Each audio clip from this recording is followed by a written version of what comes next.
based on the further testimony we can now give them before this court, we can keep the whole speaking of the truth. Okay. Yes.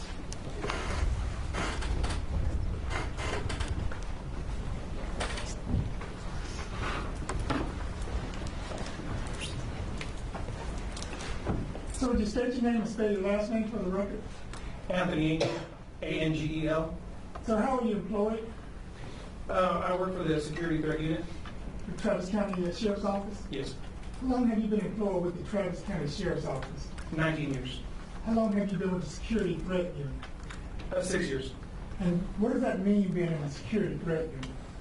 What we do, we're assigned to investigate incidents that happen inside the jail. And we're also the point of contact for outside law enforcement agencies. As being part of the Security Threat Unit, do you try to anticipate or prevent bad things that may happen because of stuff going on in the Travis County Jail? Correct, yes. As part of your duties, do you are you in charge of screening inmate mail? No. As part of your duties, do you sometimes get to I think screening is not the correct word. Copying? Yes, we will get requests from detectives or investigators from the court that they're requesting copies of the specific inmate mail, and that's what we do. How does it come about that you get a request to do that, and does it happen with every inmate, with all the mail that come through that inmate? No, it's specific to a detective or an investigator's request. It'll be that specific inmate that they're working on in this particular case. So if you get a request to track the mail, and this is incoming, and outgoing mail both, is that correct? Correct, yes. If you get a request to check an inmate's mail, would you copy all of that inmate's mail or just some of it? How would you go about doing that? We copy everything except for legal mail and media mail. And legal mail means mail going to an attorney, correct? Incoming from an attorney or outgoing to an attorney, yes. How do you determine whether it's an attorney who's getting that mail or sending that mail? Most of the time, the inmates will indicate on the letter itself, attorney. And what we'll do is we will search the attorney's name to verify if it is an attorney in fact.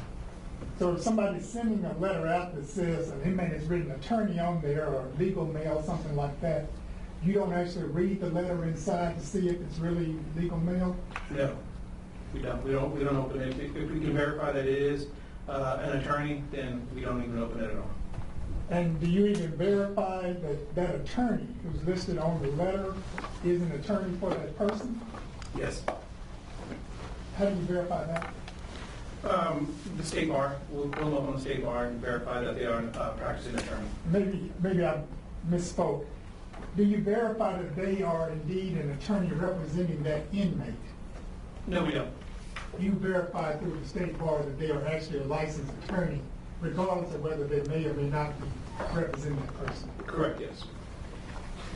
So when you get a request for a specific inmate and you start copying that mail, what do you do after you receive that mail? After we copy it, we put it in an envelope and we send it off to whether it be APD or the DA's office that's requesting it. Did you get a request from a detective, David Fugate, from the Austin Police Department Homicide Unit, to check the mail, copy the mail of a inmate by the name of Brandon Daniels? Yes, we did. Did you have that done and assist in having that mail made available to Detective Fugate?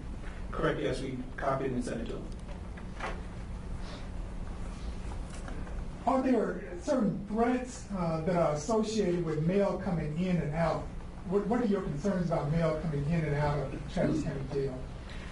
Contraband, letters that might be coded that we try to keep an eye out for and try to see what's going on with it, if it's a threat or not. What kind of threats are you concerned with that may be included in coded mail? Plans of escape, assault on whether it be staff or other inmates. Is it a security concern to you that an inmate may be keeping notes of the movements of guards in the Travis County Jail? Yes, that's not something that every inmate does. So when that does happen, it looks particularly, we'll look into it. And what would your concern be if an inmate is keeping up with the movement of particular jailers? Possible escape or assault on staff. You're not pessimistic.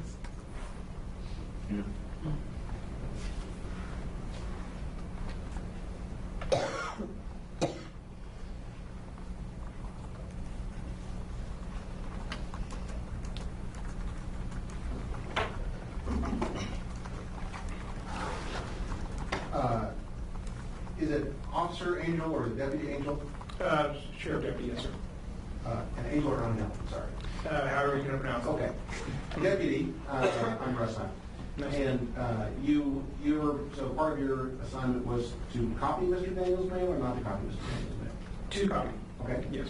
And was part of your assignment to work on breaking any of the codes that may have existed in his mail? No, we weren't told to break anything. If we saw something, we would look into it. Okay. And do you recall whether his outgoing mail was primarily to his mother? To be honest with you, we don't look at other than if it's an attorney who was going to. No, I couldn't tell you for sure. You don't keep track of, this is going to some person that may have been in jail, so it's a more dangerous person, therefore we would pay closer attention to. No, sir. You just copy everything the same. That's correct. Okay. And you didn't work on breaking any of the codes? I'm sorry, you said that. That's correct. I did not. No, sir.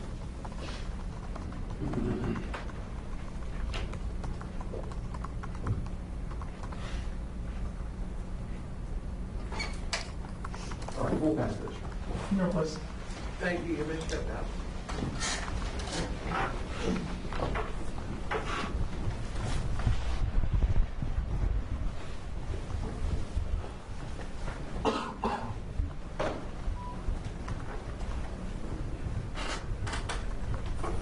The state will recall David if you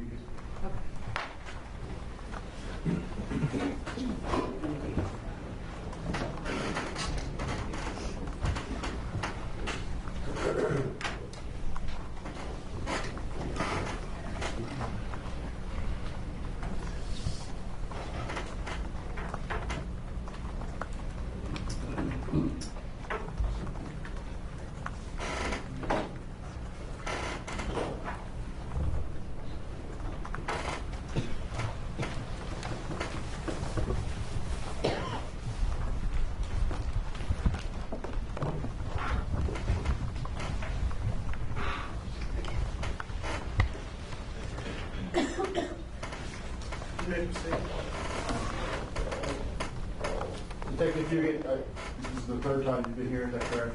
Something like that. And you're still under oath, I just want to remind you of that. And as part of your duties in this case, did you have an opportunity to review all of the mail forwarded to you by the Travis County Sheriff's Office? I have. And have you made yourself aware of the addresses and handwriting of Mrs. Odell and Samantha Daniel and Jenna Phelan? Yes, I have. And who is Samantha Daniel? That is Brandon Daniel's sister.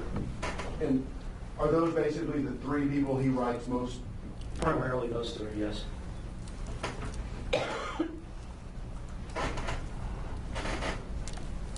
May I approach those with you? Yes.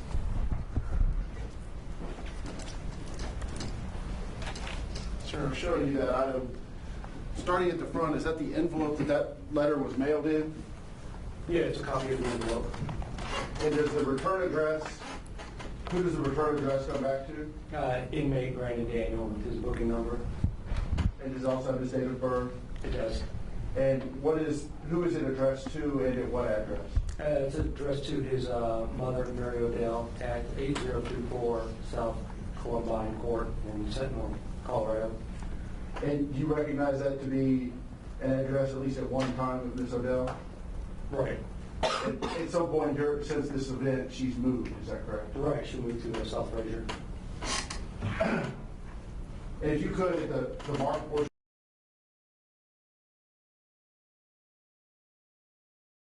of that letter, could you read to us what he wrote to his mother?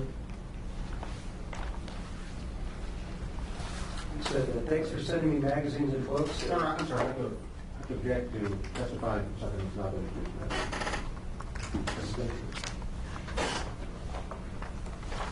You can read the conference, sure. or it's not what it is. Got objections to stand?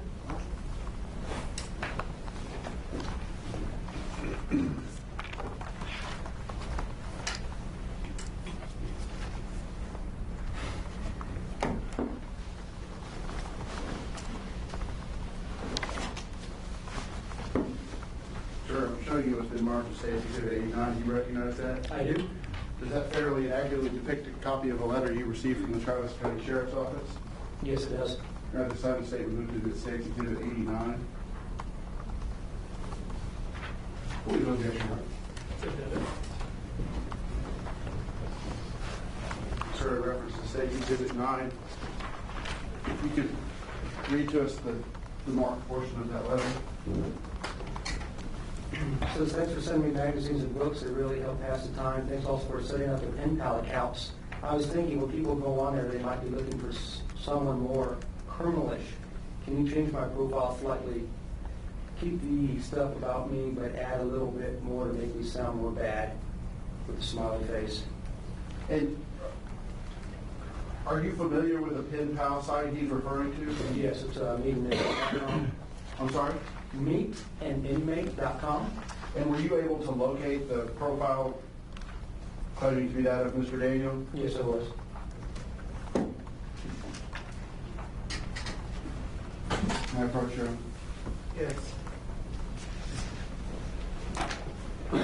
Sir, I'm showing you this is marked as State Exhibit 90. Do you recognize that? I do. And does that also bear the return address of Brandon Daniel with his booking number and date of birth? Yes, it does. And who is it addressed to? His mother, Mary Odell. At what address? The South Fraser address. At this time, the state will move to that State's Exhibit 90.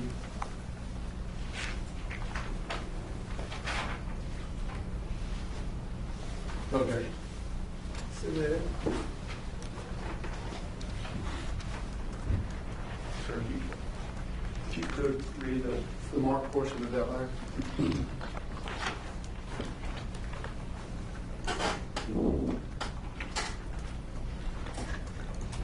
Says, then again, as far as the prison pecking order goes in relation to crimes committed, I think I may be at the top.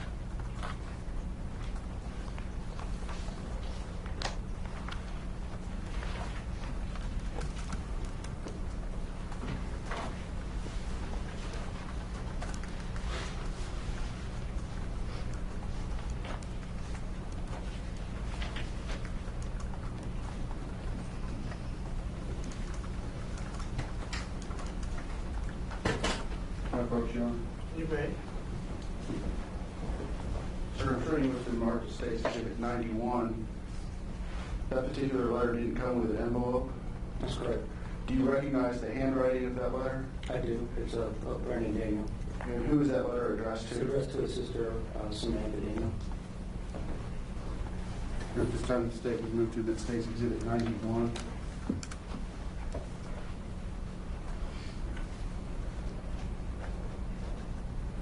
No objection, Submitted.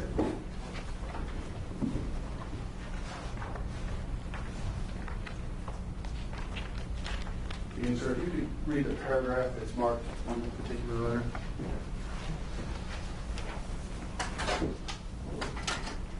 So I recently came back from the hospital. They first put me in there because when they asked me if I was going to hurt myself, I said jokingly, I don't see anything sharp in here. Sometimes these guys are so stupid. This last time I spent 5 days in there.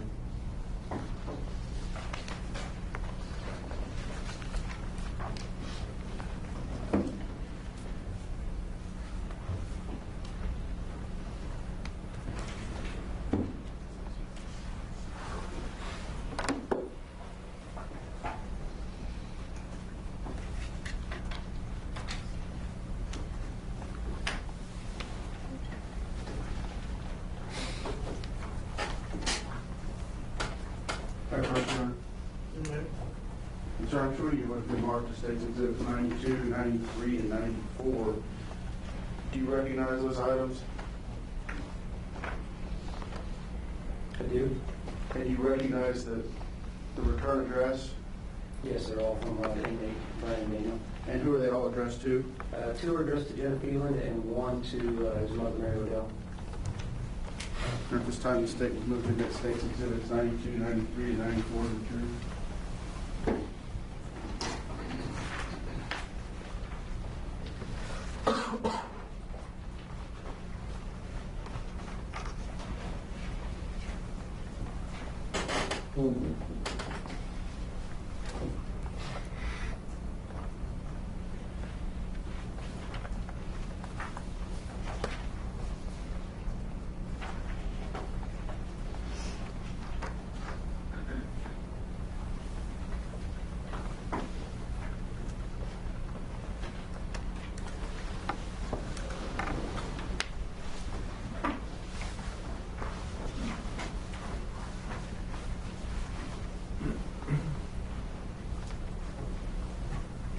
Good objection, Your Honor.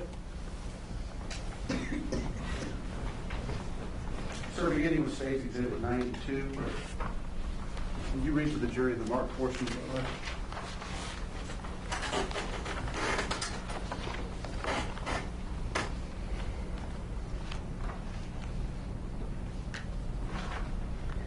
I actually like it better than general population. I really like not having a cellmate. I don't particularly get along with inmates or cops, not my type of people. And the next Exhibit number 93. So the letter addressed to Jennifer Phelan.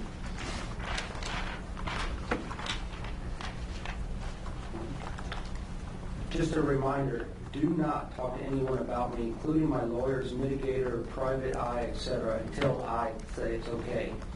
Whatever they say, they are only out for themselves. I need your help on this, please. I know what I'm doing.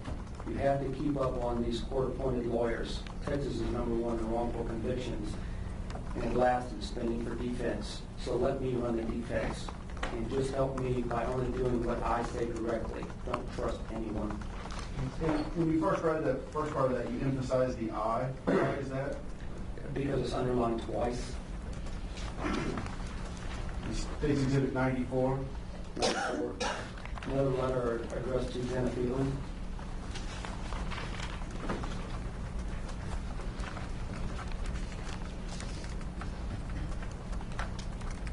It's addressed to Jenna. It says, haha, okay, about X and Y. I was trying to communicate something only you and I know, so don't put any examples in the letters, smiley face. X and Y turn out to be integers, whole numbers, so use your best guess. The cat is our cat. G and H are 0 this time, got it? Just save all that stuff. Don't share it with anyone. And is that consistent with the coded letters and other materials that were referenced in phone calls? Yes, it is. Madam Clerk?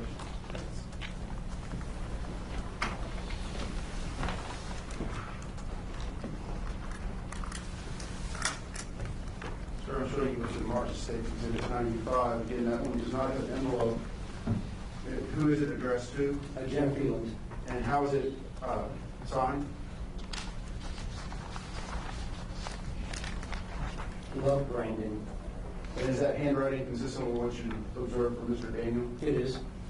At this time, the state would move to admit State's Exhibit 95.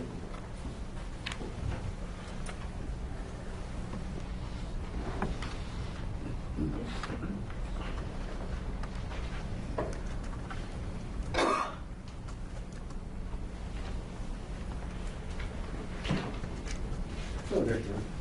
Wait a minute.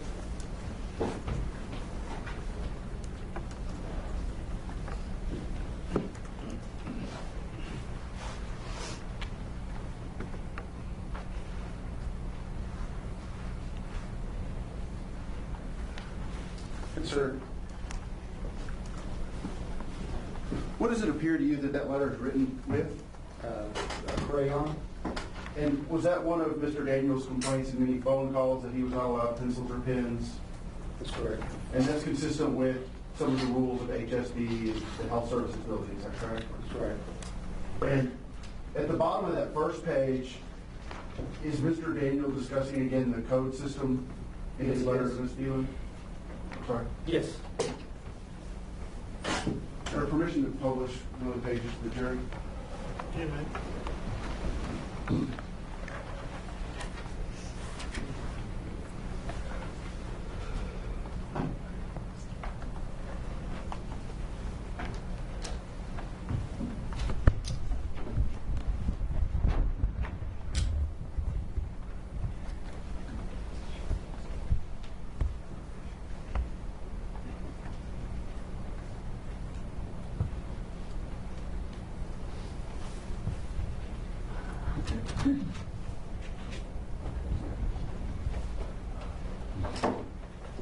Sir, could you read what that paragraph there says? It says, not much else going on, just living the dream. I'm retired at 25, with a smiley face. Thank you. I have no further questions. One moment.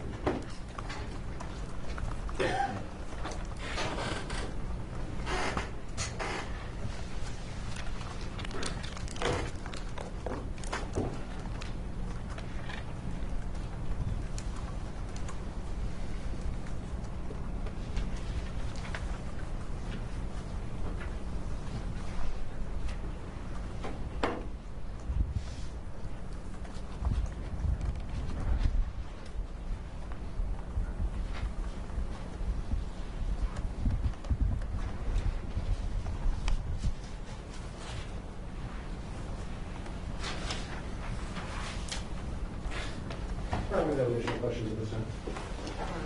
Thank you, Mr. Thank you, Your Honor.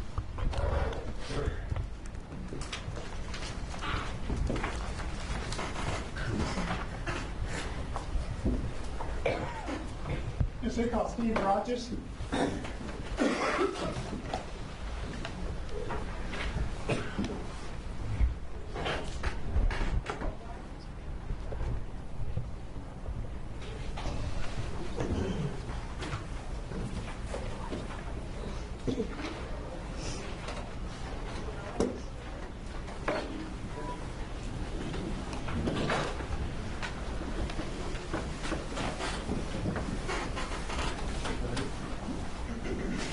Raise your right hand. And you solemnly swear the testimony which you may now give in the Holy Court shall be the truth, the whole truth, and nothing but the truth, so help you God? I do.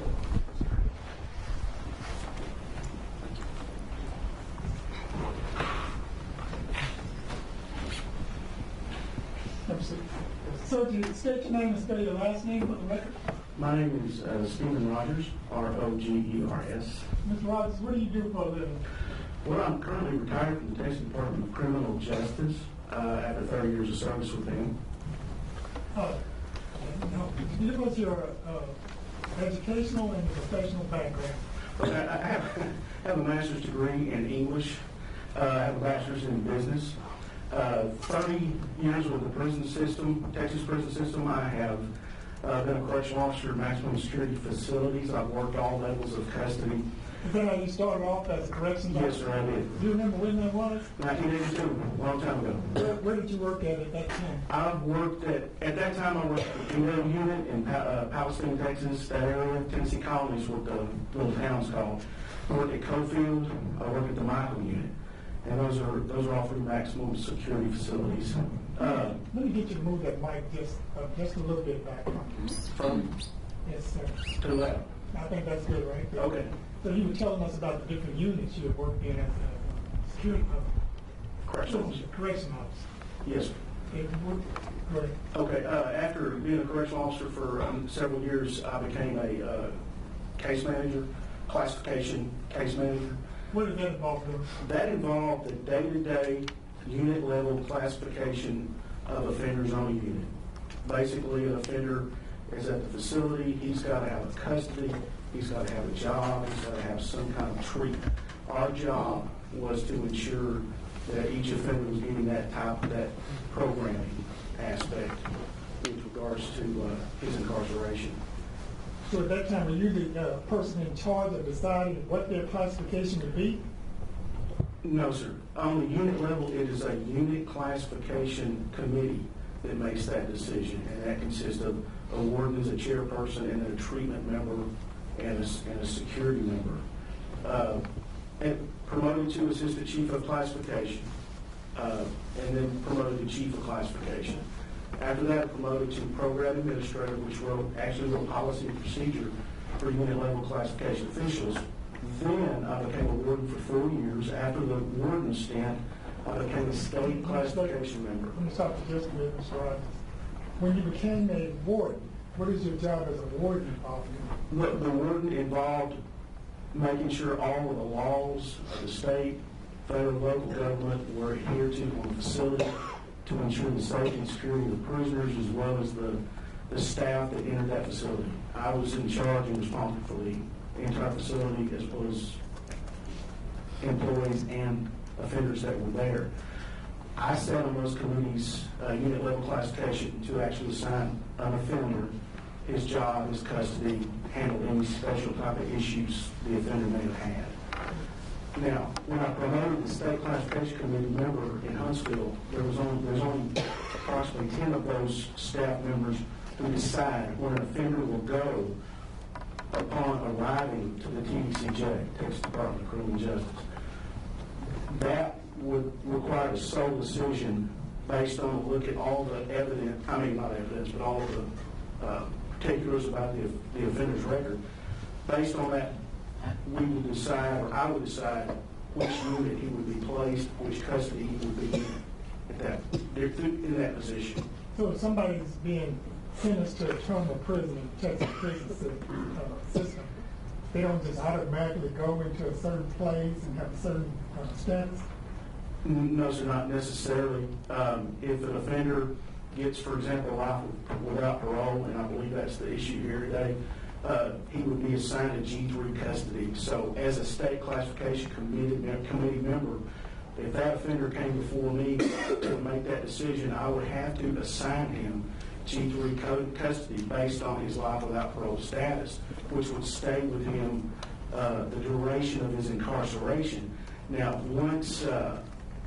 but the decision as to what facility he would go to, I would make that decision as well. I would select a facility that housed that type of custody, and then I would pick one that had a bed and make sure it had no enemies at that facility. I would send him there. Okay. So we're going to talk later a little bit more about all the classification decisions and how those decisions are reached. Yes, sir. When I interrupted you, you were talking about you worked 4 years as a warden. Yes, sir. Where were you assigned as a warden? I was a warden at Cold State Jail in Bonham, Texas, which a state jail doubled as a transfer facility, as well as it housed the 4th-degree felon in the state jail confining. Then I was a head warden down at Lopez State Jail in Edinburgh, Texas. So by the time you became a warden, you had worked your way up from being a Correctional officer. correctional officer. Yes, sir. Which is kind of at the very bottom of it in a sense, all the way up to being the person who's in charge of the entire prison. Yes, sir. Yes, sir. So you kind of had a chance to pretty much see everything that went on through the entire prison system. Pretty much. It's a wide range of complex diversity. Yes, I've seen a lot of that. By the time you had been appointed a warden, how long had you been in the criminal justice system at that time? I've been in about 15 years, roughly 15 years, if I remember correctly. So after you became a warden, what happens next? After warden, promoted to moved to state classification in Huntsville, which handles, as it says, the state level of classification as opposed to unit level. So state classification handles the entire state population, prisoner population, management, custody, all those things. And what special qualifications did you have that allowed you to be appointed to that? Well, being a warden for several years certainly played into that equation. Education played into it. Good job experience, performance, duty, all that good stuff played into that decision. The wife was from Huntsville, so that position was in Huntsville, and we took the state classification position. Okay. How long were you at that state classification position? 13 years. And were you at the same position within that for 13 years? Were you over? What was your position? No, so as a state classification committee member, that's what I was for those 13 years. There is a vice chair of classification as well as a chairman of state classification, but the state committee member, it says committee, but it's one person making that decision.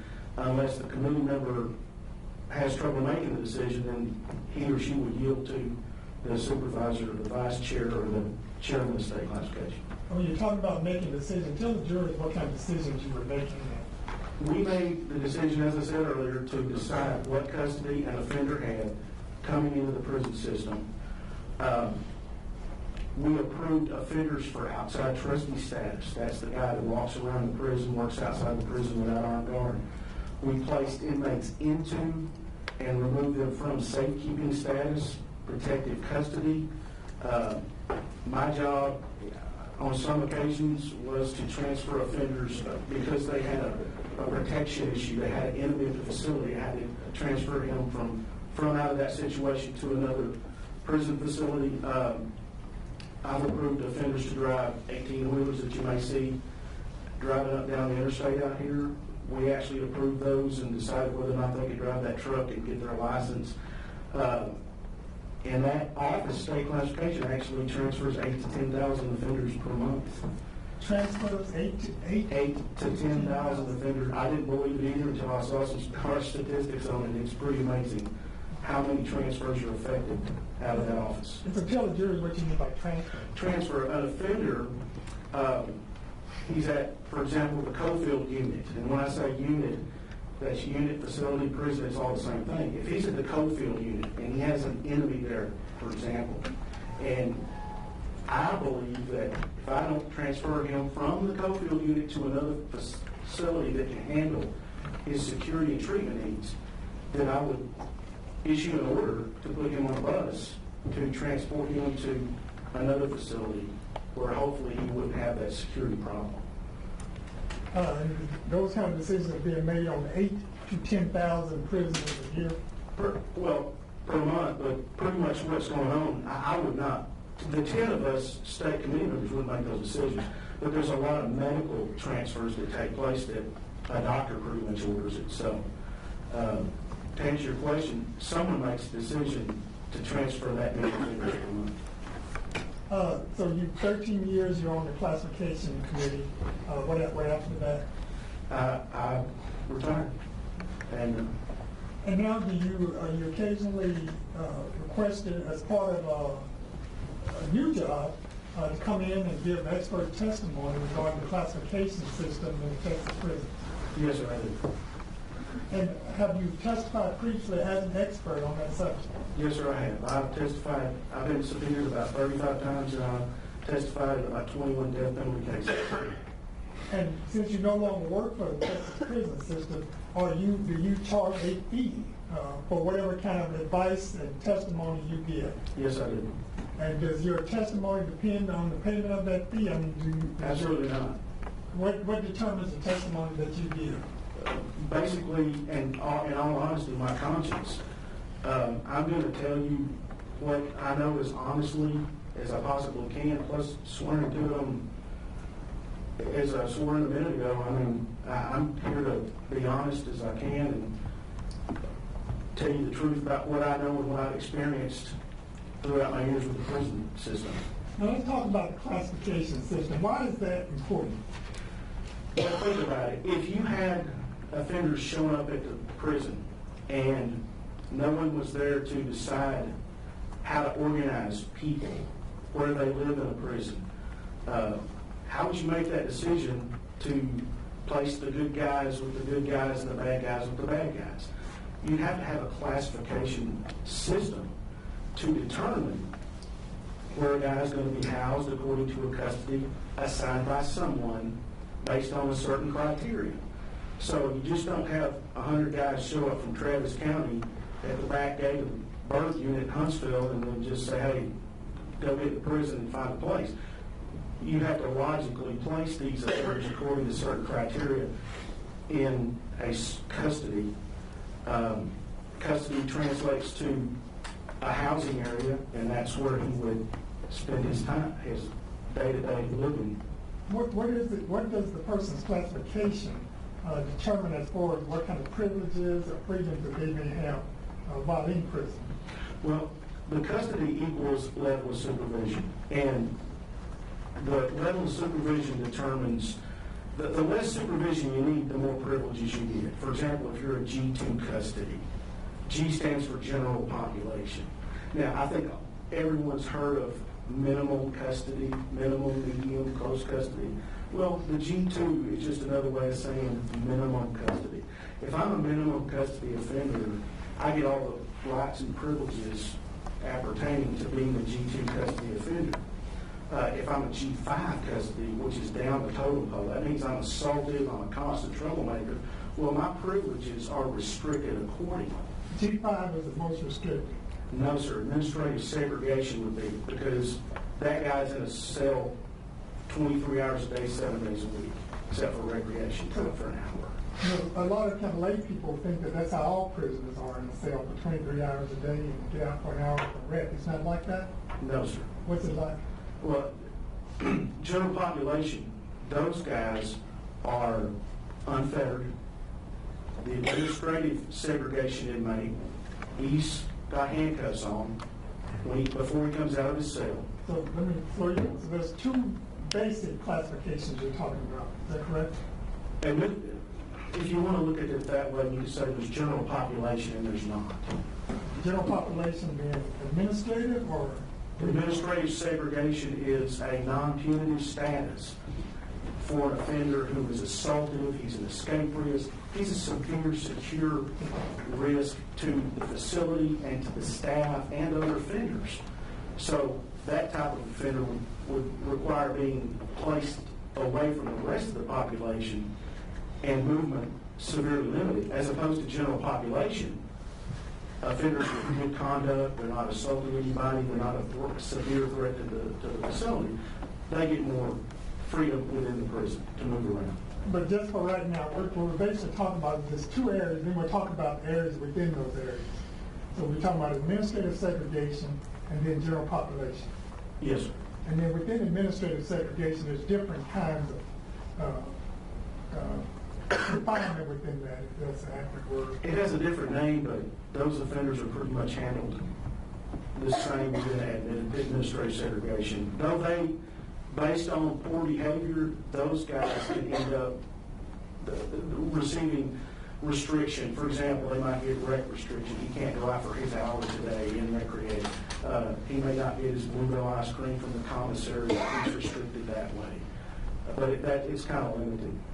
Mr. Rogers, what I want to do is I want to talk to the jurors first about what it is to be a general population in different levels, classification in general population, and then talk to them about the administrative segregation part of it and different levels in that. Okay. And then talk about how a person could end up in either one of those two groupings. Okay. Yes, sir. Okay. So go ahead, talk about the general population. General population is where most offenders come in general population. If I come in, let's say I have a 10-year sentence for burglary, I'm not assaultive in my jail. We read jail reports from your deputies, jailers, and if we see anything that's assaultive, possession of a weapon, escape risk type behavior, then he wouldn't be in G2 custody, which is general population. It's minimum custody. So he would be assigned to G2 custody. So your privileges are better. You get to go to church, you get to go to school, you get to go to the recreation yard, lift weights, play handball, whatever. So you have more privilege. You get to go to the commissary on a regular basis. As opposed to administrative segregation is not. Now, G3 custody is kind of a class unto itself. G3 custody for life without parole, that guy gets to go to church, he gets to go to school, he gets to go to the hospital, see the doctors for appointments, counseling, whatever. But he moves through the facility the same way as the G2 minimum custody offender. You want to keep elaborating on the G3 because there's a little bit more to that. Yes, sir, great. Okay, G3 custody also can be assigned to an offender who has a 50-year sentence. And you only move up in custody to better yourself to G2 after 5 years if it's a non-aggravated 50 years. If it's an aggravated 50 years, which means you have to do more time, contribute more calendar time for parole, then you would have to do 10 years minimum before you can move from G3 custody up to G2 custody. Now, go ahead. What you're talking about, there is somebody who's in a 50-year sentence or more, correct? Correct. But let's talk just about somebody who's been sentenced to prison on life without parole. So when we're talking about general population, everybody who is sentenced on a prison term goes in the general population unless there's a reason they're in ad said. Is that correct? That is correct. So if somebody is sentenced on a life without parole, they're in general population. Yes, sir. And the question is what kind of restrictions they have within general population. The G3 custody within the population, his only restrictions compared to, for example, a G2 custody offender is that he can't work in a position where he is close to the outer fence and he cannot live in a dormitory. This gets confusing for folks because there are dormitories within the prison and there are dormitories outside the prison, but between the main building and the outer fences. That's the dormitory that a G3 custody offender cannot live in. Okay. However, he is eligible for contact visits. He's eligible for commissary. He gets the rest of the privileges are the same as the G2 individual. So is it fair to say that somebody who is sentenced to prison on a life without parole, that they're going to be in the general population with everybody else, and they just have some restrictions such as living in a dormitory out close to the fence? Right, as well as working to where he's free and frequent access to the building and or the outer fence. So you're correct in what you're saying. But basically the same contact with everybody else that the general population has contact with, whether it's guards or librarians or kitchen staff, medical staff. Volunteers, chaplains, yes, all of those folks. And he goes to chow, for example, walks up and down the hallway, the lieutenant will call the wing and say, hey, send me 25 for chow, and 25 guys come out single file. They're not handcuffed, they're officers, there may be one officer in that part of the walkway, and the G3 offender would be right with those guys. Everybody else, huh? Yes, sir. So do the guards even know what a person is in prison for? Like in that G3, they know that that person is in there for life without parole? No, sir. Or they know that that person might be there for killing a police officer? These officers look at offenders as, these guys were right, they're in here they've been found guilty of a felony, they're in prison. There's no sign on the offender, there's no public announcement that, hey, this guy he's a credit card abuser, this guy's a killer. Unless the offender tells them, or officers may come from this area and they've read it in the newspaper or something. Otherwise, there's nothing written on the offender, or there's nothing delineated to say, hey, this guy is a life without paroler and here's what he did to get in there. So nothing to warn the officer that this might be a person you don't want to let get too close to you? Or That's correct. There's nothing to warn the officer of such a thing. And so that's anything else we need to know about the G3 classification for somebody who's on life without parole? Except I said earlier, G3 custody, if he's life without parole, it's automatic. He's going to G3 custody. We have a computer that's going to recommend G3 custody, and that's what he's going to be assigned. Now, he can be assigned G4 or 5 if his behavior in county jail or on his way to TPC warning, but the G3 custody is going to be on his record for the duration of incarceration. So now, let's talk about the other kind of imprisonment.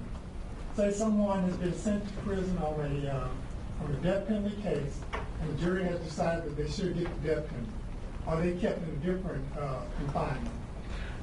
They are confined the same way as the administrative segregation offender They're in the cell 23 hours a day, 7 days a week. They get 1 hour out to recreate. And their housing is at the Polonsky unit in Livingston, Texas. Let me have those readings. Mr. Rogers, I'm going to show you what, yeah, what's that? 96. 96.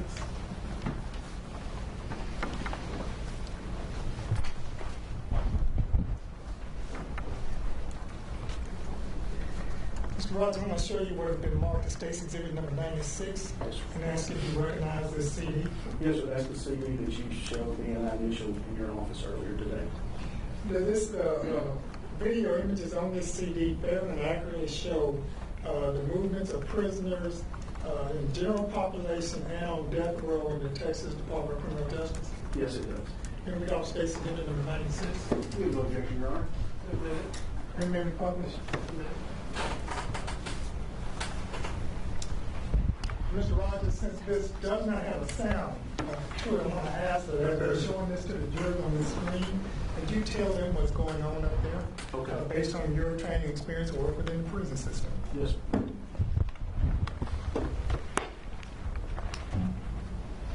And this is about, what, a 5-minute video? It's very It's short. pretty short, yes, sir.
That's a black screen.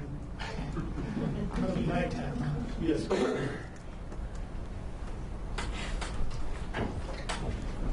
Okay, we'll see 2 officers approaching the cell. They're talking to the offender through it's a steel mesh screen. The tool he's putting in his waist there is what it pops the bolt so the food tray can come down because the offender's going to stick his hands backward through there. Well, first they're going to search his clothing before he comes out of that cell, and they're going to handcuff him. So officers are required to conduct a strip search.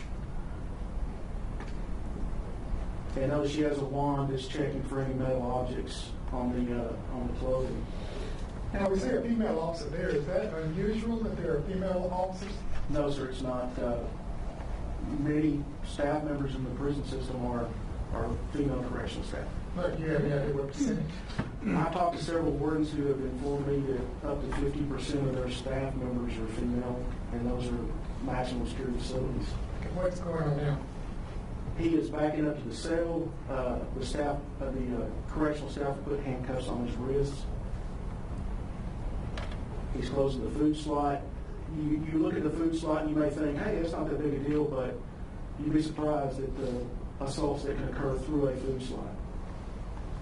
Now he's not waiting for the officer to open that cell. Notice the offender, his back is to the cell door, giving officers maximum control over that offender. Now, are the officers armed? They have riot batons in administrative segregation. They're required to escort offenders 2 officers at a time. They have handcuffs, and they have keep on person pepper spray. But no guns? No, sir, no guns, no shock. I can't remember what those things are. Tasers? Tasers. Yes, tasers. And that was administrative segregation, what you saw. As you can tell, their movement is controlled within the prison system. This is general population. These guys are in the day room. The correctional officers are coming in to probably taking count or calling offenders out to go to work. It could be for any number of reasons. They have in and out, which is every 50 minutes or so, depending on the unit schedule and the warden's preferences. They may call in and out, and the offender can go in his cell, get some coffee, and come out, or he may go into a cell and stay there. And then you have the officer that's roving to try to keep an eye on whatever goes on. And you'll notice, too, that there are a whole lot more offenders. And this is kind of a limited shot. There's a whole lot more offenders there, especially when they're Cowboys or somebody's playing, and that one or two officers are walking through that cell block area. So a couple of things. This is general population, correct? Yes. These people who are out there, the prison inmates, can they be credit card users, drug users who have been sentenced? Yes. Can they be murderers? Yes, sir. Can they be car thieves? Yes. Can they be murderers? They can be murderers. They could be anybody for any offense for which they didn't get sent to ad said, correct? Correct. All right. So the other thing is these doors here to the different cells, how are those controlled?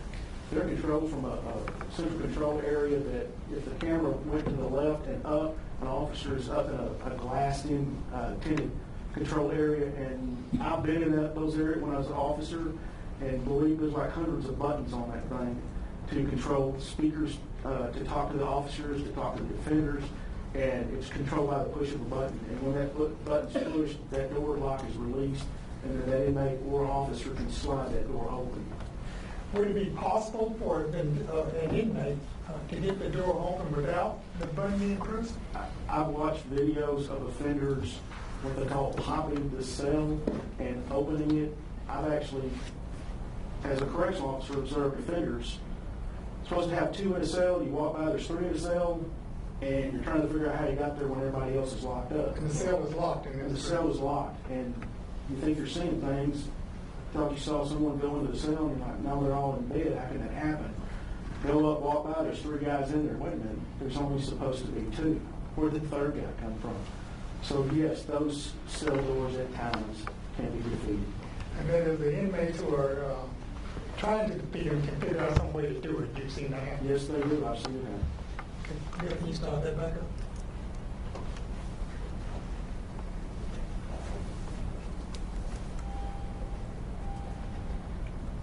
See, he's coming out of his cell. He probably had to go get some coffee. Get his Folgers. They do have Bluebell ice cream. So, Now, these guards also, they're not armed and they don't have guns? no, sir, they're not. I noticed they don't even have riot batons either. So they have keep on person, the mace. That's about it. And whatever the TDC training academy has taught them in the way of self-defense. Okay, what's happening here? This is a death row offender going into a day room.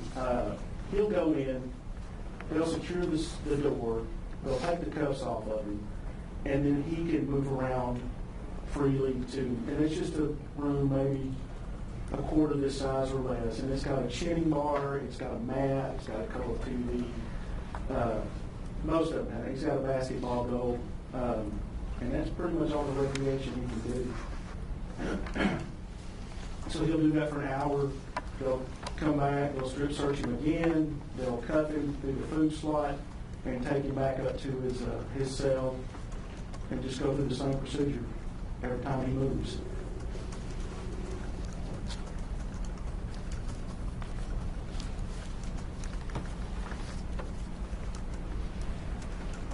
Can you what's being shown in this here? It's just more of the day room cage and just table and urinal. And that's an administrative certification. Yes, sir. Recreation area, general population. If you're an offender, you're assigned G2 or G3 custody. You get the most time out here. You get to play basketball. Some guys play handball. They work out on a universal set. The recreation is either inside in a day room or it's outside in a recreation yard where they can get some sun and do what you see here. Notice there's a basketball court out there. A lot of guys just, talking to one another. And then it follows a building schedule that these guys use. Oh, horseshoes. It's another Recreational activity.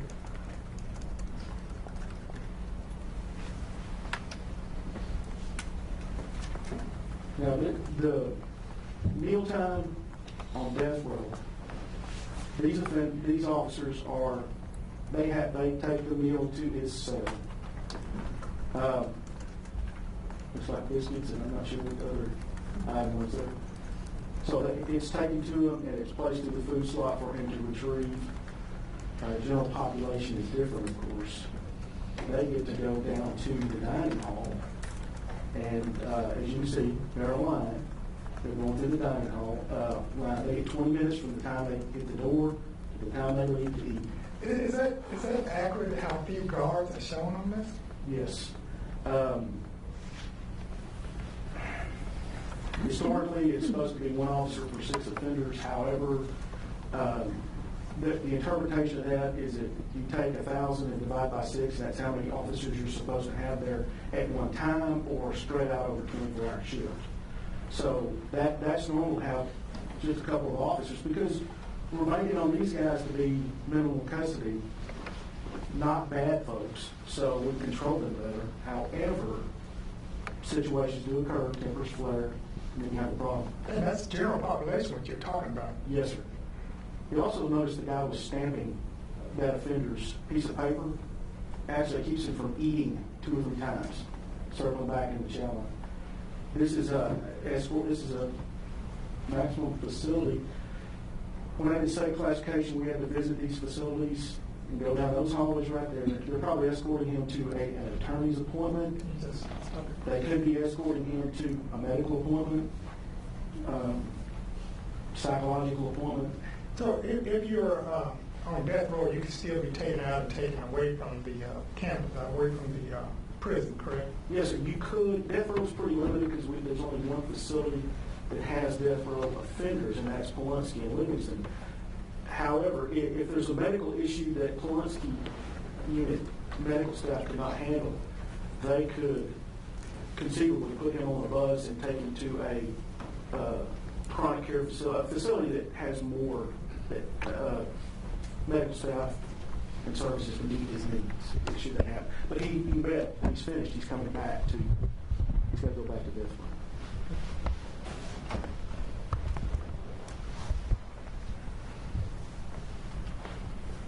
That looks like the outer,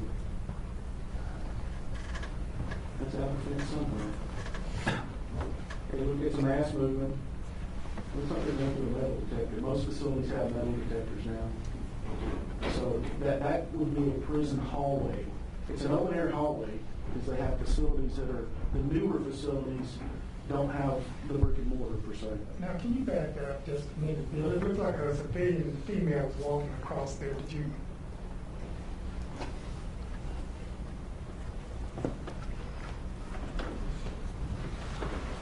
Now, I noticed a bunch of the guys' heads turned just a second ago. That one's stopping.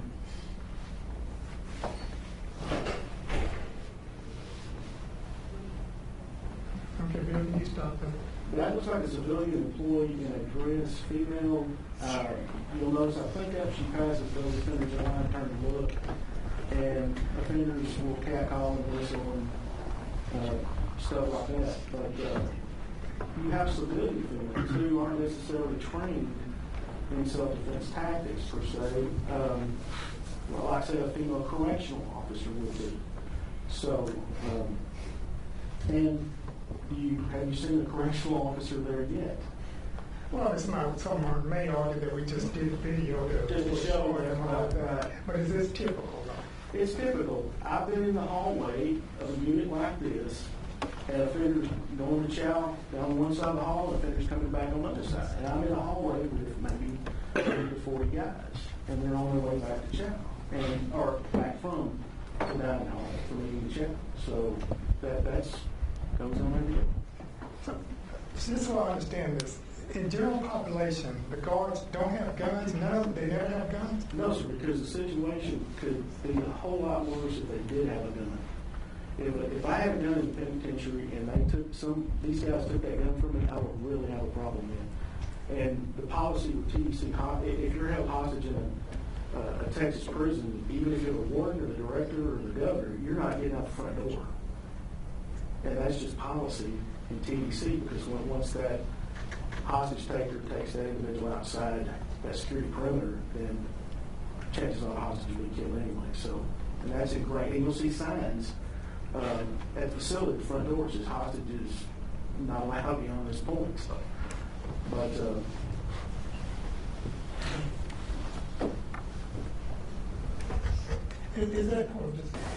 is there no concern then about prisoners having weapons? oh, absolutely. That's one of the number one things that will get you put into administrative segregation, because if an offender has a weapon, then it's not only dangerous for the staff, but it's also dangerous for those offenders around. How would inmates get weapons? That a lot of times, staff can bring them in, but sometimes they find them out in the work squad. Excuse me, when I was at Cofield, there was an officer, an inmate who actually found a shotgun shell that had not been fired, and he brought it back in, made a zip gun out of it. What's a zip gun? A zip gun is, they put the shell in their hand, and then, for example, a rubber band would loop around here and here. They put a nail or a paper clip and pull it, and it's going to pop the firing pin on that shotgun shell and explode it. So what was going to go down was a gang hit. It does burn the hand, but it fired high, or otherwise it would hit a couple officers at the time.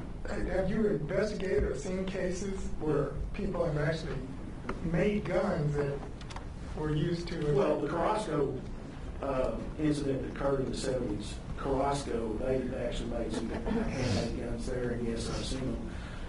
And like I said, classification is involved in almost every aspect of the offender's life. So when something like that happens, a state committee member, a unit classification member ends up reviewing the disciplinary report or ad seg report, putting it in seg for having those items. But offenders, oddly enough, I've seen offenders saw the bars off of their cells. They use tooth powder, which is abrasive, and their shoestring. That must take a lot of time and patience. Oh, yes. Well, we wondered why they had pieces of cloth tied around the bottom of their cell, of the bar, and at the top of the bar. And come to find out, that's where they were making the cut, and they would hold their mirrors outside the food slot when they'd see an officer coming, they'd holler out. It's called holding jiggers. That's what it's called. And then the bar was cut such that it was an angle. And then those offenders who got out of their cell, it was a gang hit, went and used it as a spear to stab other offenders that were in their cells. And the bar was 5-6 feet long. Do you find other weapons when you do what they call shakedowns in prison? Yes, sir. Offenders, I've seen them take a piece of paper, roll it up tight, insert another piece of paper, roll it up tight, until they have it to a certain length. And then they have a piece of metal. Sometimes metal may be a piece of metal may have been left by a construction crew. Or someone found it out on the rec yard or out at their job from the chow hall. They bring them a piece of metal. They sharpen it on the concrete, insert it in the end of that, the pole, and now they got another spear. Lots of different homemade weapons. Well, sometimes I hear people talk about shanks. Shank is a homemade Could you explain to the juror? Well, a shank is simply an offender finds a piece of metal, he finds some material he can make a handle on to that piece of metal and sharpens it up. It's a shank. It's a homemade weapon. But I've actually seen, took this off an offender who had just stabbed an inmate in front of me. He had a plexiglass. He had found a piece of plexiglass, cut it the shape of a knife, and then had whittled the piece of plexiglass down to look just like a blade. And and then another guy had a piece of wire which he lit off the fences, and it was about 10 inches long, and they both stabbed this guy right in front of me. And before I knew what happened, I couldn't have stopped it because the guys ran by me, stabbed the guy, bending over, putting on his pants, and That's all we wanted to do. They said, here you go, here are the weapons. They turned around, we had to cover them and took them out. Mr. Rogers, would it be fair to say that in your training and experience, and in many years you've been in the criminal justice system, that some prisoners are smart enough to figure out ways to make weapons out of just about anything? Yes, sir, I agree. Do you think that if someone is inclined to be violent, that they would have the opportunity to make a weapon and to commit violence against other prisoners or guards? Yes, sir, if they can't make the weapon, they can get the weapon from someone who knows how to make weapons. Prisoners cooperating among themselves? Yes, sir, they do. We're going to go ahead and continue watching this video. And so we would stop with a civilian walking by. Okay, they do turn their head to look at it. You gotta understand too that in the penitentiary, male penitentiary, things are different than when those guys are out in the world with their relationships. This is a maximum security facility, but the term maximum security simply defines the strictest level of custody that that facility houses. And this is what they call a 2250, which is a misnomer now because that's the population that can hold. And where is this? I think you told me it's a box factory. Furniture Factory, I'm sorry, furniture factory. So these are in the prison, they make the furniture there? TBC has industry, they make shoes for the prisoners, they, there's auto body shops, there's all different places an offender can work that will put him in contact with some pretty dangerous items. And a lot of times this is probably a vocational class. Those guys get credit for it, either through college or a Wyndham vocational program. They get out, and the prison system, parole, we want them to be able to get out, have a sellable skill, Stop that for a second, Bill. and then become a tax-paying member of society. So this could be a vocational course or. But if we're talking about somebody who's in for life without parole, can they take vocational courses too? Absolutely. Yes, they can. Can they work in furniture shops and things like that? Correct. You can work in a furniture shop. Thank you.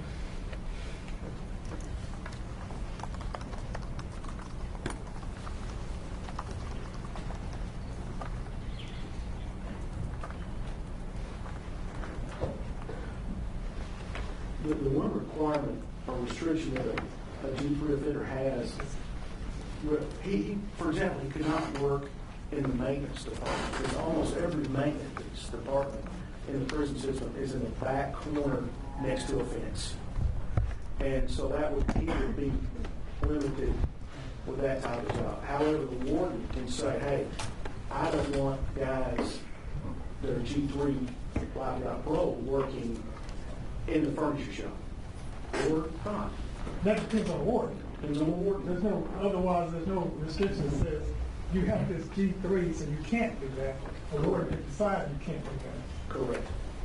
Any other significant restrictions on someone who's in for a life without parole? None that I can think of that we haven't already discussed. It's pretty much general population gets the same privileges as everybody else, with those few exceptions. Just a second, Mr. Brown. Yes, sir.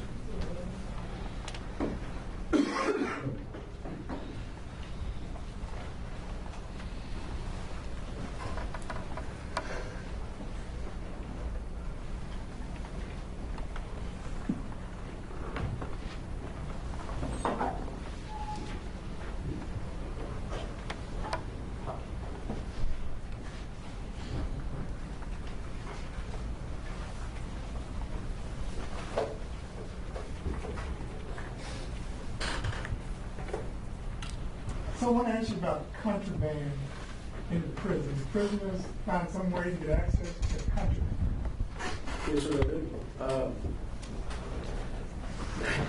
The big thing right now are cell phones. And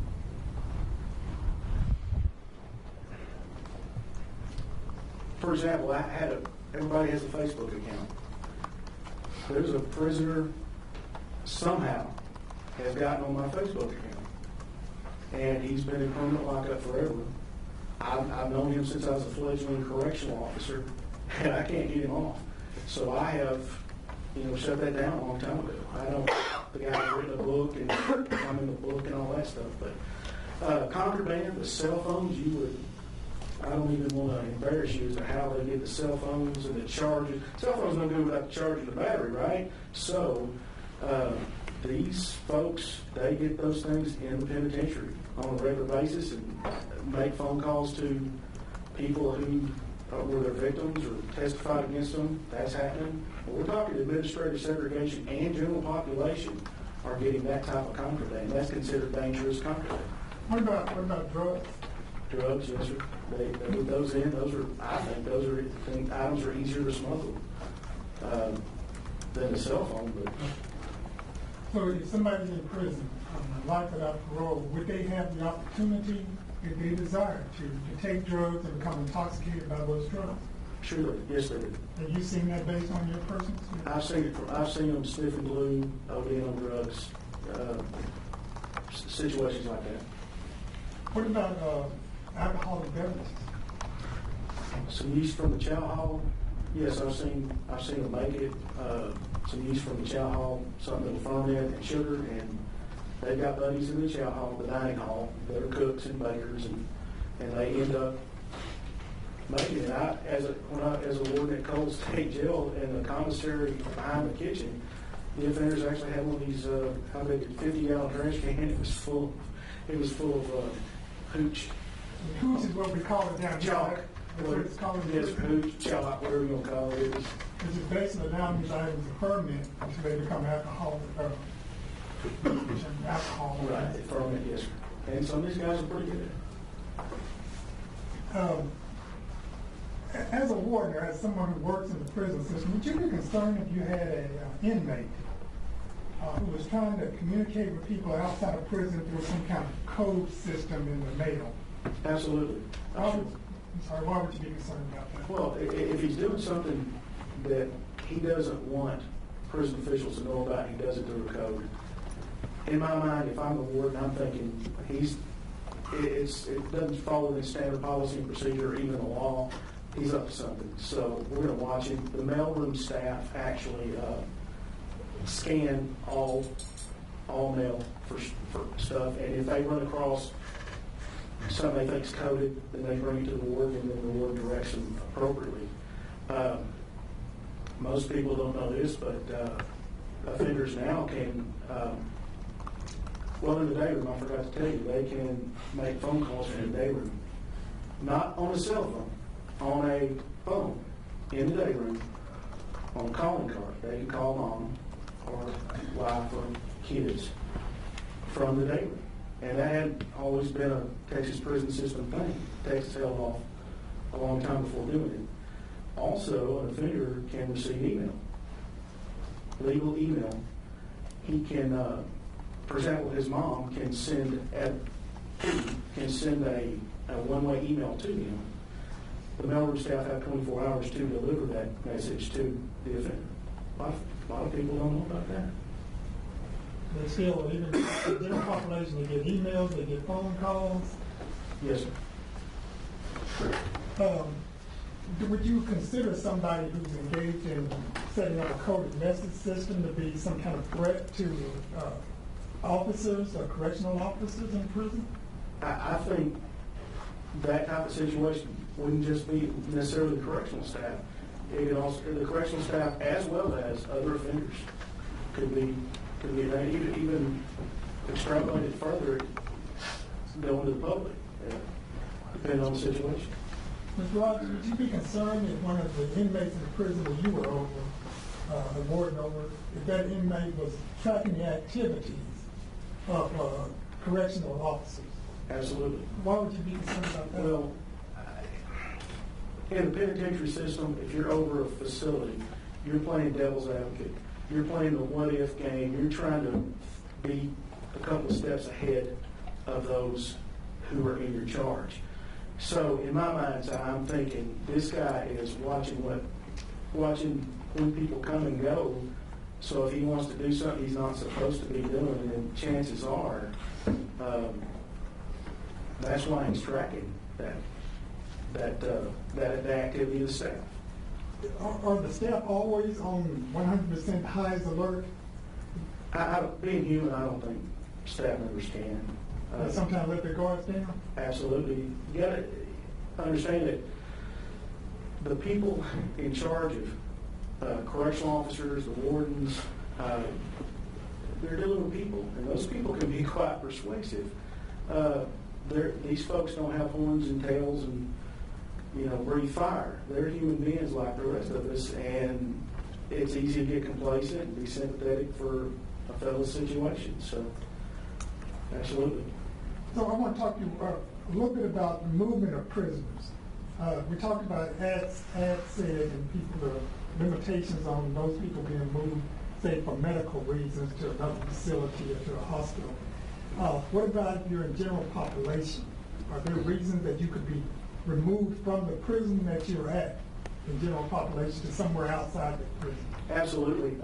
Again, if there's for example, his medical condition degrades and it changes such that state classification is notified that he needs to be transferred to a facility that handles his new condition. Let me ask you a question about that. You ever have prisoners who injure themselves or faking injury in order to get moved out of prison? From one to another, not necessarily. Or get moved from the prison to, say, some medical facility? I think so. I just think it's rare, though. You don't see that a lot. A lot of situations, a guy may have been actually beat up, but he's saying he fell off his bunk type thing. But what you had mentioned originally, I don't think it doesn't happen that often. They're not going to be into hurting themselves. No, sir. No, they won't hurt you. So what other reasons would you have for moving a prisoner out? Well, for example, I'm a G3 custody offender. I'm in the Cofield unit. I want to go to automotive training. They have an opening at the Barrington unit, Rocheron, Texas, south of Houston. If he meets the criteria, he can be transferred down to that program. That would be a reason for transfer. The prison system today is into moving offenders closer to home. So a family can petition TEC officials to move their loved one closer to a facility closer to home.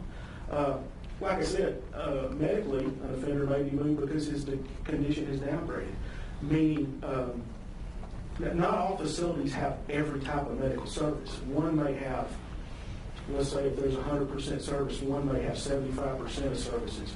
Another one may have the other 25, so we would move him to another facility that can handle it, what he needs. The final thing I want to cover with you. If you have a person who is inclined to commit acts of violence, they have shown that he was killed before, if that person is so inclined to do, would that person have the opportunity to do so in prison society? I believe so. As we can see from the video, you've got staff members, correctional and non-correctional, walking around many offenders. So the opportunity is there. If that person had a certain bad feeling or animosity toward cop-type officers, police officers, or correctional officers, if they had animosity toward those type of people, would there be opportunities in prison society for them to hurt those type of people? Yes, sir, I believe so. Now, Pastor Williams. Proceed, John. You may. Mr. Rogers, my name is Russ. Mr. Rogers, is that correct? Yes, sir. Okay, I apologize. You're not wearing green jeans, though, are you? Just kidding. You're dating yourself, sir. I'm that being true. I apologize. Hold line of question. So, if I understand correctly, with the G system, the general population system, there's G1 through G5. Is that accurate? Yes, sir. Okay. And the rule says that a person serving life without parole can never get a lower classification custody than G3. Is that correct? Correct. He could not be G1 or G2. Exactly. So, and that's forever. That's the rule. That's written in stone. That's the deal. Yes, sir. Okay. And I think what you said is if you think about minimum security, that's G2. Is that correct? Yes, sir. And so a person serving life without parole will never be G2, or will never be at that minimum security. Is that correct? That is correct. Now, there are similarities between a G3 and a G2 in terms of their ability to go within the prison. Is that correct? Absolutely, yes. But the main dissimilarity is that the G3 can't go in certain areas that are closer to the outer perimeter of the prison. Is that correct? That's one of them, yes. So they couldn't, for instance, have a job in, I think you said, the vehicle maintenance that's right next to the outer. The maintenance department where they actually service the unit, right? Those maintenance buildings are almost always next to the fence, so he couldn't be there. He couldn't work there. Correct. And he couldn't live in a dormitory that was outside the main part of the prison. Is that correct? Right, outside the main building, but between the main fence and the main building, there's small units that have dorms. They couldn't live in that. But there are inside dorms he could live in. Okay. And that's the very best, from his perspective, that's the least restrictive environment the life without parole inmate could possibly live in. Is that correct? Yes, sir. And we say least restrictive, it's still a prison, though, correct? Yes, it is. And when we think of a prison, we think of you have a designated time to get up and a designated time to go to your room. Is that correct? That's correct. And there's central control of the doors, and so you have to go into your room at certain times and just stay in your room at certain times. Is that right? That's correct. And if there's some kind of emergency, there may be a lockdown, and everybody goes into their room at certain times. Is that correct? That is correct. And the inmates are counted frequently in the prison to make sure everyone's there and everyone's where they're supposed to be. Is that correct? That is correct. They have a very limited amount of choice in terms of what they can eat at chow time. Is that correct? That's correct. They're fed at regular times, but they don't get a broad variety of things to choose from. No, they don't. Now, there's some commissary as a possibility. Is that correct? That is correct. Now, but is commissary also one of these things that's a privilege, not something a person's entitled to? It is a privilege. So there are, in addition to commissary, there are multiple ways that a facility has to help manage inmates' behavior. Do you think that's a reasonable thing to say? I think it is. And going back to the whole classification decision, I think you said that you worked your way up from correctional officer to being making classification decisions on a unit level, and then making decisions on sort of a statewide level. Is that fair? That is fair. Okay. And so really one purpose of the classification system is to decrease or manage risk. You think that that's reasonable? I think that's a good way to put it. And that's because everyone in the prison system is there for committing a felony offense, right? Yes, they are. And there are certainly some dangerous people that are in the prison system, right? Yes, they are. And so it only makes sense that within the prison system, you want to decrease that risk so that people don't get hurt, so that the system is not hindered, so that it doesn't cause additional disruption, turmoil, and cost to the state. All those things are important goals of the classification system. Is that right? Yes, it is. So that risk management is part of it, but also part of it is you want to make sure the inmate gets the appropriate services. Is that correct? That is correct. And that might be job training if they've asked for job training, right? Yes, sir. It might be medical treatment if they have some certain medical issues. Absolutely. So you want to try to marry or match the inmate to the facility to make sure there's the best fit. Is that correct? That is correct. And you're not just managing risk from inmates, you're also managing risk to inmates. That's a big part of it too, yes. So some inmates may just want to do harm to other inmates or to the system or to guards, but there are people like that, aren't there? There are. But then there are other inmates who would be certainly willing and capable of doing damage to other inmates within the system. Correct? Yes, correct. It's my understanding that there's also a lot of gang affiliation within the prison system. Is that accurate? Yes, sir, it is accurate. So we hear street gangs, Crips and Bloods and Mexican Mafia and these types of things. Those gangs oftentimes have equivalents within the prison system. Is that correct? Yes, they do. It's my understanding that generally those gangs, or oftentimes those gangs have a racial affiliation. Is that accurate? I would agree. Is that so? And so by racial affiliation, there are Caucasian, we might say, gangs, like the Aryan Brotherhood and those types of gangs. Those are for folks who self-identify as white people. Is that correct? Yes, sir. There are African American gangs within the prison system. Yes, sir. There are Hispanic racial gangs within the prison system as well. Yes. Are you aware of there being any Asian affiliated or Asian American affiliated gangs within the Texas prison system? No, sir, I'm not. I don't recall any Asian. We had several security threat group meetings regarding the future proliferation of such gangs, but I haven't been privy to it or seen it. You know the statistical breakdown by race in the prison system? Do you have any idea what percentage of the prison system inmates are Asian American?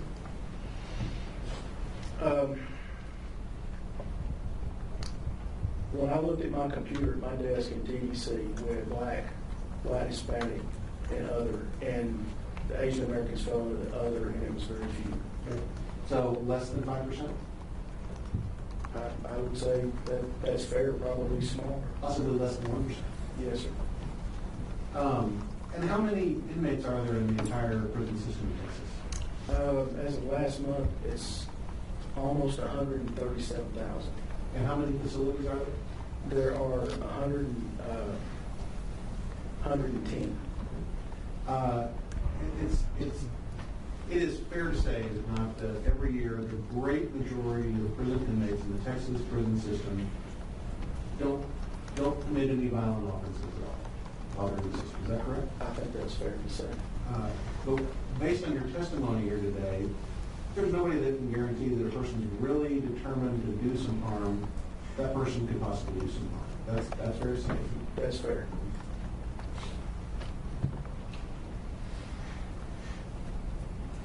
Now, in terms of this the day room, let's say that we'll talk about general population and the day room. Okay, how many inmates are able to access the day room or the recreation in this general population setting? I'm not sure I understand your question. If you're saying if there's 100 offenders on the wing, can they all go down there? Well, let's take a step back beyond there. Is there a common structure for prisons throughout the Texas prison system? Is every prison the same, in other words? Over the years, there's a lot of old prisons, which I couldn't say that yes, the newer ones were the same as far as day room. Situations occurred where the new facilities had to fall under a different standard, offering more room for offenders to recreate and shower and things of that nature. So to say they're all cookie cutter and they're all the same would not be correct, because over the years facilities have changed to change with the times. Well, then tell us a range of inmates that would all have access at one time to a day room in a facility. Would it be 20 inmates up to 100 inmates, or would it be some other range? It could be 2,200. I've seen day rooms packed out, Okay. especially sporting events. Those are very popular, and everybody wants to catch that game. And is there a certain amount for a G3 inmate, let's say, is there a certain amount of time that inmate gets in the day room per day? There's a minimum of 4 hours per day in that day room, but a lot of wardens pretty much it's wide open. If they're not working at their job or they're not required to be at school, vocational school or women's school, then they can be in the day room. You said vocational school or something else. What was the other one you said? Well, if you vocational school, lots of women's school system. What is that? Women's school system is a bona fide Texas education agency approved school system where offenders can get their GED. They also offer college courses. They offer and various 6-month vocation. For example, CAD/CAM, computer assisted drafting. An offender can get a certificate in that. And of course, part of the job of prison business today is when he gets out, can he support himself and survive? I mean, that's part of the reality too. Now, if a person wanted to, say, attend college classes, is it possible for them to arrange, say, correspondence college classes? That's gone back and forth over the years. When I left 2 years ago, it was they could have a correspondence course, but mom and dad had to pay for it as opposed to taxpayers. Now, with this Wyndham system, Wyndham school system, WSS.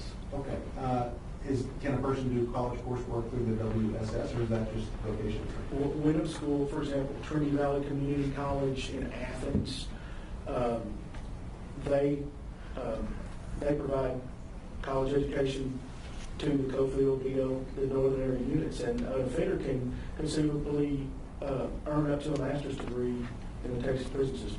And does the offender have to pay for that education, or is that provided? It depends on his needs. Pell Grant does cover at times. A lot of the parents, it's kind of shifted back to the parents being the ones who have to foot the bill. I know because I've had parents call and say, hey, you guys moved my son out of this college program. I just paid for it. What's going on? Right. And, you know. And so part of the reason why you indicated part of the reason why you offer these programs, why the prison system offers the programs, is so the person will be more productive when they get out. Yes, Part of the reason is also behavior management, isn't it? yes, sir. In other words, I didn't catch your I'm sorry, behavior management. In other words, idle fingers of the devil's workshop. If we keep folks busier, they're less likely to get in trouble. Is that right? Yes, sir. That's the theory of this behind some of these programs. Yes, it is. And what about musical instruments? Are folks able to have musical instruments at all in the prison system? The answer is yes. It's limited. The church, when they go to church, there's inmates that play and sing. And, there's actually the Jester 4 unit actually has a music therapy program. What's the name of that unit? The Jester 4 unit, but it's a psych facility. It's not necessarily one. It's not meant to be a permanent residence. What about in the day room? Is it possible for an inmate to have a guitar or a harmonica or a kazoo or any kind of No, sir. No, sir. that would be limited to just maybe the religious services. Yes, sir, it would. Okay. And is that the kind of thing that's up to really each warden has to decide what's appropriate on their facility? Yes, it is. Okay. So he could allow that kind of activity in the chapel or not allow that activity in the chapel? Yes, it could. Now, you indicated that inmates in this general population get at least 4 hours recreation a day. Is that only in the day room? Is it day room and outside? Where do they have to spend it? Some units are built such that they could be in the day room, or they could be called out if they wanted to go outside. They could go outside. And there's the phrase that has arisen over the years for the wardens has been free and frequent access. Most wardens are inclined to allow offenders as much rec time as possible. You let them play it. Now, if you like your kids, you wear them out. They go to bed at night. They don't want to fight or anything else. And does the inmate have to request to go from the one area to the other? They just wander from the one area to the other? No, usually it's controlled by correctional staff. And that's really the key in correctional area is you want to give folks the sense that they have enough freedom that they're not going crazy, but you want to keep them under control so they don't actually go crazy. Is that right? That's correct.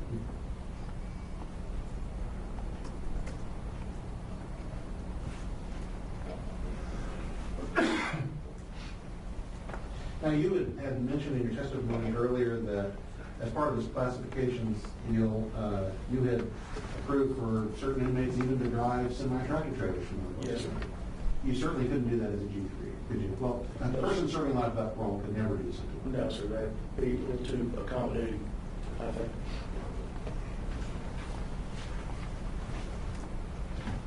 What about if you find, let's go back to this. The classification decision that's made, where you said there's a first step classification where the statewide board meets and they approve all these, they look at an inmate who's first coming into the system and they say, you're going to go to this facility, this facility, this facility.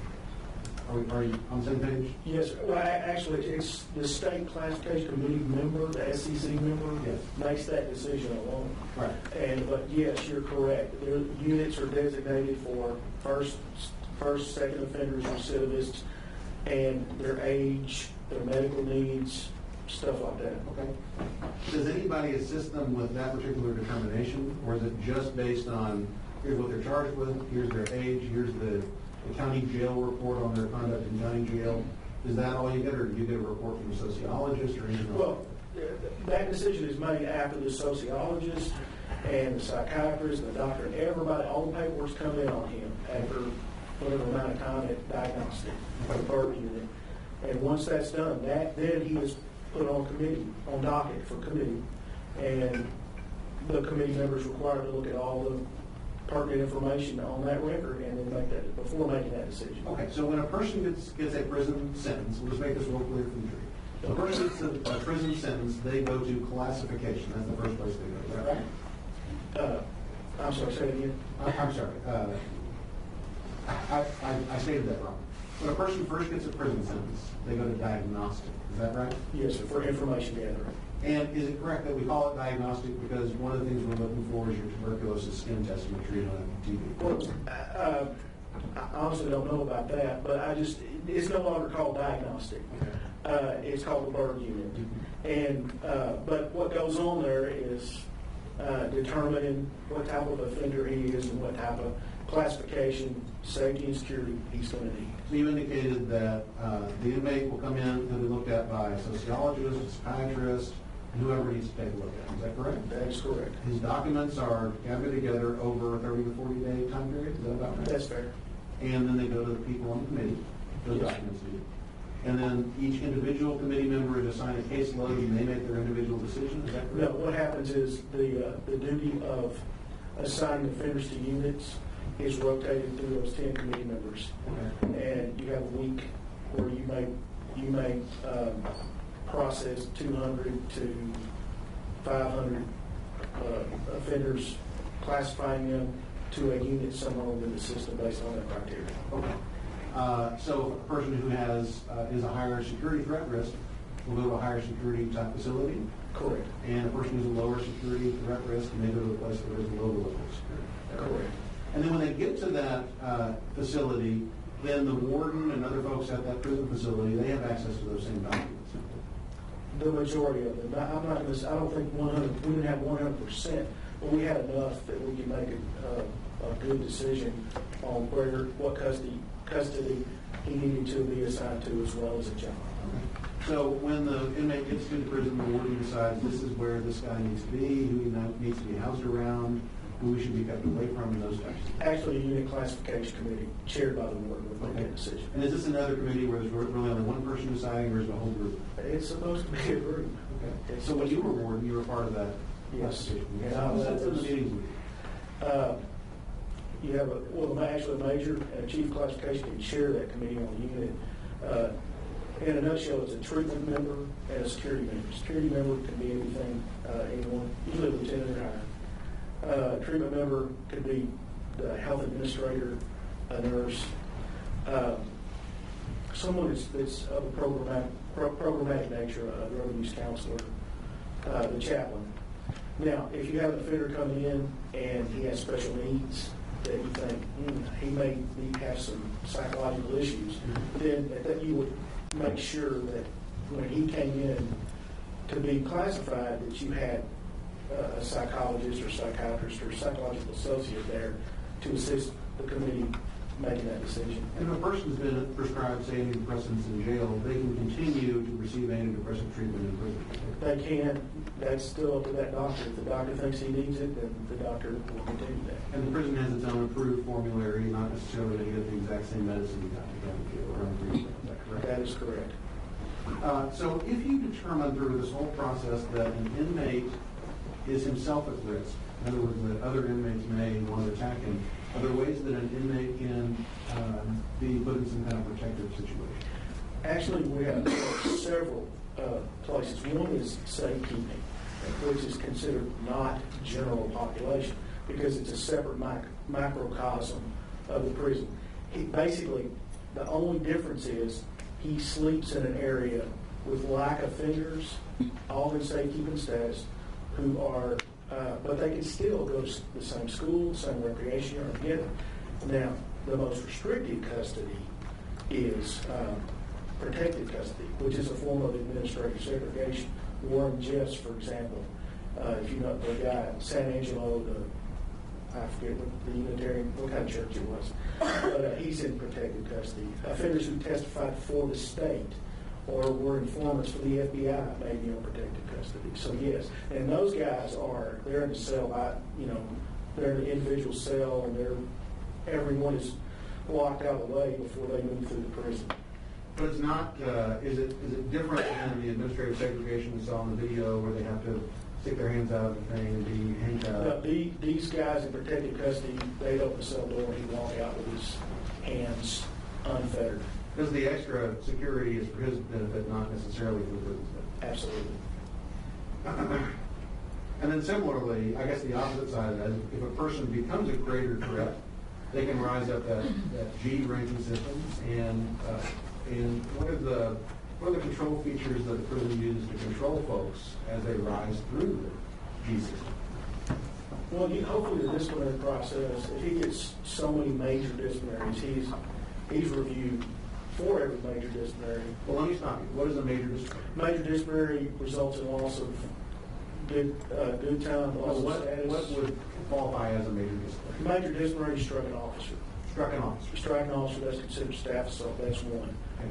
He is reviewed automatically by unit classification committee to see if they want to downgrade him to G4 or G5. He may hit the officer hit his head on the table and he's dead. So let's say he does something bad enough to go from a G4 to a G5, or a G3 to a G4, let's say. What kind of restrictions is he going to get? He's going to get less commissary spending. He's going to get less contact visits, if any. He's going to get more time in the cell as opposed to the rec yard. It's kind of a pendulum swinging a different way. Whereas before he had much more freedoms, now he's getting a lot less freedoms. So they're in prison. They start off with very few freedoms to begin with. But what few freedoms they have, the commissary, rec room, this kind of free time, those have a greater value to folks than they would necessarily on the freeway. Do you agree with that? I agree with that. Because if you only have a limited number of hours in the day room, if you only have a limited number of phone calls, losing those things is a real big deal to these folks, isn't it? Yes, it is. And then ultimately, a person, if they really, if you can't manage them any other way, they can be put in administrative segregation. Is that right? Yes, sir. What percentage of the prison typically is in an administrative segregation? Out of a population of 137,000, right now there's about 7,000 offenders in administrative segregation. So really not a very large percentage at all. No, sir. Maybe half of 1% or less. Need calculator, sir. I probably would too.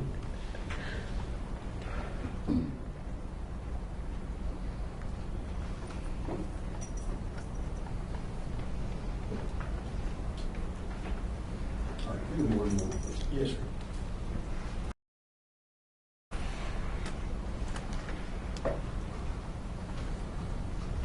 Brian, I'll pass the message. What is it that prevents a person with a G3 classification from being able to drive a tractor trailer on the streets and the highways of Texas? Well, by definition, his in the classification plan of the TDCJ, well, it's going to give him free and frequent access, not only the community, but the entire public. So that's going to, well, and an offender, excuse me, it's late, I should have that same, G2, G3, those folks have to have armed guard outside the security perimeter. Driving a truck, you're a G1 offender who is you have no escape risk, you've never assaulted anybody. Okay, let me explain what I was asking about. Yes, sir. Are there some prison rules, or is there a state law that says if you have that classification, you can't do that? No, sir. The G3 custody, G2 custody, the minimum requirement is that you be G1 custody offender. Okay, what I'm asking you is who made that rule or law or decision that says if you're in that classification, you can't do that? Who decided that? historically, the folks that began the classification process,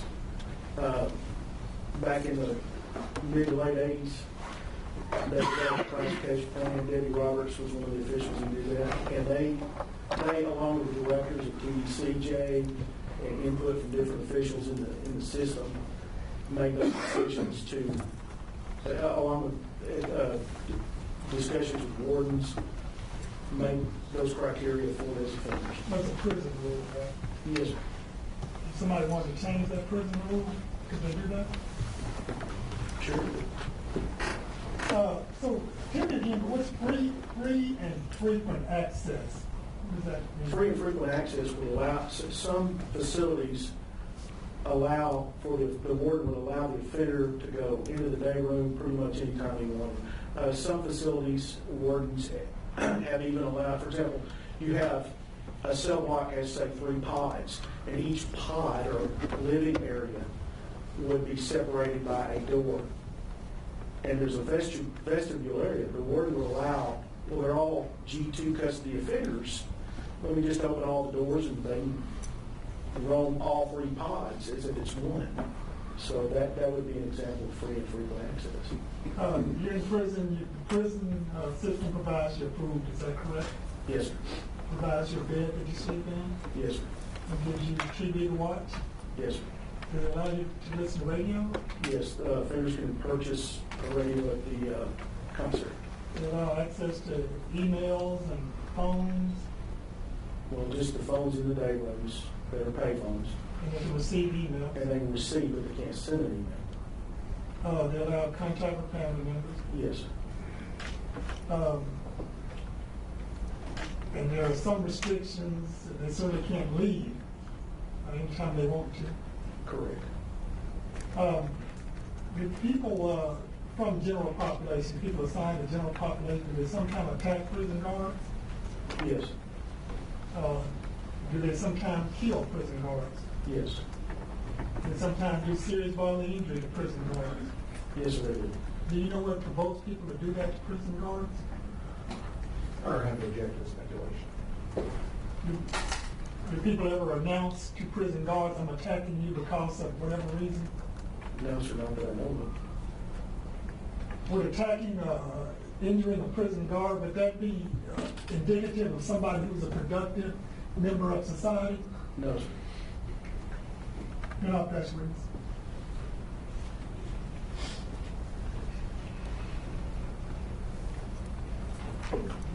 I wanted to make clear something you just said a second ago. You indicated that inmates can receive emails. Is that correct? Yes, sir. Do I understand correctly that they don't sit at a computer and receive emails? The staff No, sir. brings in a printout of an email. Yes, sir, that's correct. And it's not, the staff is able to see the contents of the emails. Is that Yes, correct? they are. And their telephone calls, are those all recorded as they are in county jail? They're probably not as well as the county jail, but to my knowledge, they pick up those words and as such, proper authority would be notified.